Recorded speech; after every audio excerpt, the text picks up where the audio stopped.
গণতন্ত্র প্রহরী বাংলাদেশ ইসলামী ছাত্র শিবির নরসিংদী শহর শাখার পক্ষ থেকে ৪৬তম বিজয় দিবসে আমরা নরসিংদীবাসীকে অভিনন্দন ও মোবারকবাদ জানাচ্ছি।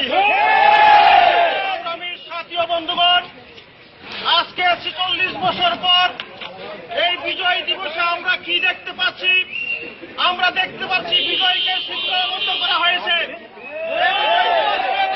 তালাবদ্ধ করে রাখা হয়েছে, আমি সাথী ও বন্ধুগণ, আজকে বিজয় মানে কি?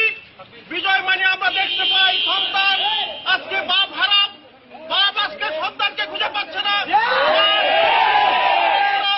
সংগ্রামী সাথী ও বন্ধুগণ, আমরা বলতে চাই বাংলাদেশের প্রকৃত বিজয় না হওয়া পর্যন্ত বাংলাদেশ ইসলামী ছাত্র শিবির বাংলাদেশের ছাত্র জনতাকে নিয়ে রাজপথে আসে থাকবে ইনশাআল্লাহ।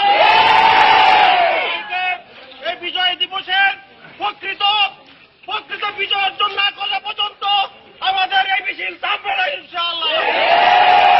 এই র্যালিতে অংশগ্রহণ করার জন্য ধন্যবাদ মোবারক জানিয়ে আমাদের বিজয় এখানেই শেষ করছি। আসসালামু আলাইকুম ওয়া রাহমাতুল্লাহি ওয়া বারাকাতুহু।